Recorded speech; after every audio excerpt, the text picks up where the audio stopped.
Polda Metro Jaya telah memeriksa saksi meringankan dan ahli yang diajukan oleh tersangka dari klaster kedua kasus ijazah Presiden ke-7 Joko Widodo. Kemarin penyidik menjadwalkan pemeriksaan terhadap 7 saksi ahli, namun baru 3 ahli yang memenuhi panggilan penyidik, sementara 4 ahli lainnya akan dijadwalkan ulang sebelum akhir bulan ini. 3 ahli yang hadir yaitu Profesor Tono Saksono sebagai ahli pengukuran geodesi, Profesor Zainal Mutakin sebagai ahli bedah saraf, serta Profesor Henry Subiakto sebagai ahli komunikasi yang juga terlibat dalam penyusunan Undang-Undang ITE. Kita mulai dengan pemeriksaan ahli dan saksi. Berdasarkan undangan, seharusnya ada 3 saksi yang akan diperiksa, kemudian ada 7 ahli. Tetapi dari 3 saksi itu kebetulan mereka saat ini sedang ke Solo untuk menjadi saksi pula di sidang citizen lawsuit di Pengadilan Negeri Surakarta. Kemudian dari 7 ahli yang dipanggil, 3 hari ini memenuhi panggilan, tetapi nanti sisanya akan dipending kira-kira sebelum akhir bulan ini. Sementara itu, sejumlah ahli lain belum dapat memenuhi panggilan penyidik. Pada 26 Januari mendatang, dijadwalkan Rocky Gerung akan memberikan keterangan sebagai ahli. Selain itu, ahli pidana Didit Wijayanto dan Ridho Rahmadi sebagai ahli kecerdasan buatan juga akan memberikan keterangan. Dari Jakarta, Prita Zega, Dani Martin, TV One mengabarkan. Ya, Anda kembali di Apa Kabar Indonesia Pagi. Pemirsa, kita lanjutkan Bang Rifai. Kalau kemudian memang dinyatakan oleh Anda dan tim bahwa SP3 ini sah secara hukum, restorasi justice itu sesuai dengan aturan yang ada tidak peluang untuk tersangka-tersangka lainnya kalau begitu? Kembali lagi kuncinya adalah hak korban. Ya, dalam hal ini Pak Jokowi untuk memberikan atau tidak memberikan. Sesungguhnya di tangan beliau. Dan saya juga tidak bisa menebak. Contoh nih. Oh, artinya nggak ada komunikasi juga dengan Pak Jokowi? Sebelum terjadinya SP3, beliau statementnya adalah, kita dengan sama-sama di TV, saya memaafkan, tapi proses hukum jalan terus. Kan begitu kan? Sehingga saya tafsirkan ya sudah close untuk RJ itu ya.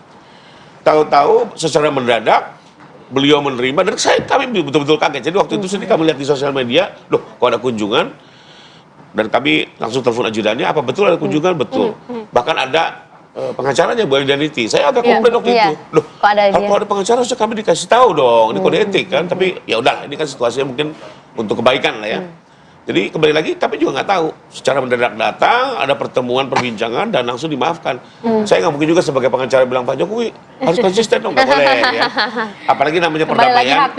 Saya bertugas sebagai di Kode Etik Advokat Indonesia itu jelas, pengacara punya kewajiban untuk mendorong perdamaian. Oke, tapi bukan artinya begini, perdamaian. Jadi kembali lagi, ada tidak perkataan dari Pak Jokowi untuk bisa membuka peluang bagi tersangka lainnya? Ada tidak dari Pak kebetulan yang kemarin ke Solo nggak saya langsung, jadi saya dapat report. Tapi kembali lagi, secara hukum kan memang ini dimungkinkan, sepanjang ada pemaafan. Kemarin aja juga secara mendadak itu diberikan.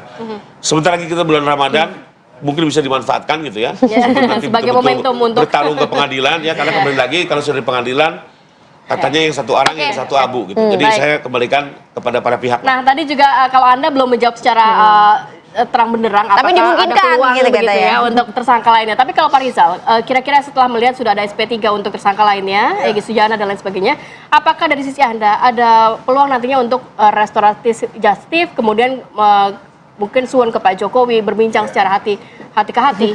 Ya, kalau kata Pak Rifai tadi bahwa substansi pokoknya memaafkan kan.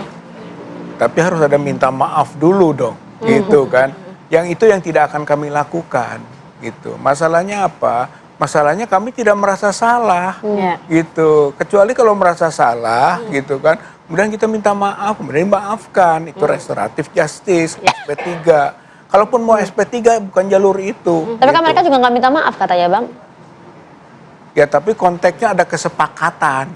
Walaupun kesepakatannya bahasanya understanding. Seharusnya kesepakatan tertulis gitu kan. Memang menurut aturan yang ada gitu kan.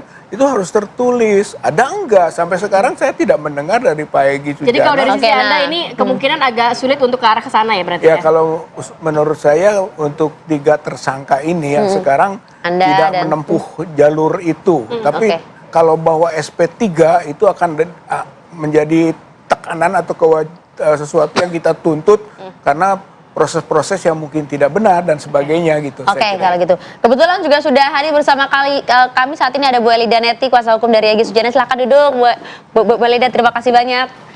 Akhirnya hadir juga di studio. Akhirnya komplit di studio, tapi waktu kita terbatas. Mungkin terakhir ke Bu Neti, nantinya dari sisi Anda akan seperti apa? Akankah juga membuka ruang untuk tersangka lain yang dapat berkomunikasi dengan Pak Jokowi sehingga ya sudah cari momentum mungkin Lebaran ini kasusnya dihentikan, tidak sampai persidangan, Ibu?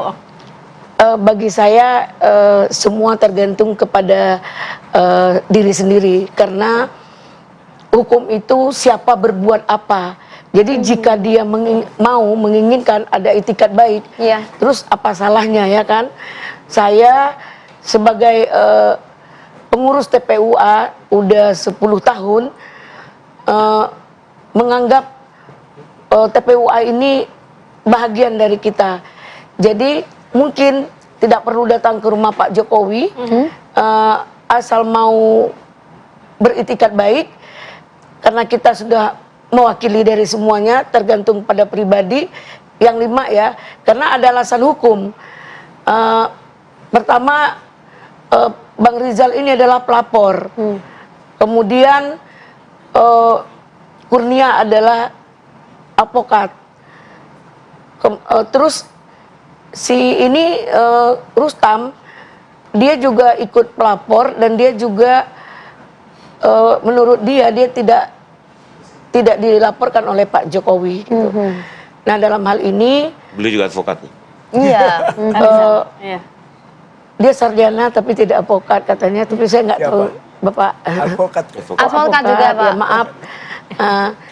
Jadi dalam hal ini saya juga menarasikan sama dengan Pak Rizal bahwa apa yang harus dimaafkan, apa yang membuat pencemaran nama baik atau mempermalukan, memang ya tidak ada, karena kita tidak melihat ijazah itu. Tapi dalam kata-kata statement yang bilang Jokowi gini-gini, kan itu yang membuat pencemaran nama baik dan fitnah itu. Sampai di sana Bu Neti, artinya begini Bu Neti, kalau kemudian tadi kita sudah perbincangkan bahkan beberapa kali gitu ya, bahwa SP3 dari klien Anda, Pak Egy Sujana dan juga Damai Lubis dipertanyakan, seandainya nanti jika kemudian ada yang mengajukan gugatan pra peradilan, Anda siap? Saya akan tantang semua yang mengadukan tentang RJ ini. Ilmu mereka nggak nyambung sampai di situ. Karena RJ itu ada tertuang beberapa hal, ada minta kerugian segala macam. Jika Pak Jokowinya legowo mau gimana? Dan ini tidak dapat dilaporkan karena tidak ada kesalahan. Kita tidak melanggar KUHAP dan tidak melanggar etik juga gitu. Tambahan sedikit, karena ini kesepakatan RJ bersama, kalau ada yang pra, kita hadapi juga bersama-sama. Oke, berarti singkat juga, biar adil, singkat saja, singkat Pak. Saya tetap akan memperjuangkan gitu kan, bahwa soal restoratif justice harus benar. Betul bahwa tadi ada Perkapolri 8 2021, ada Perjak 15 2020, ada juga Perma 1 2024, kita tahu.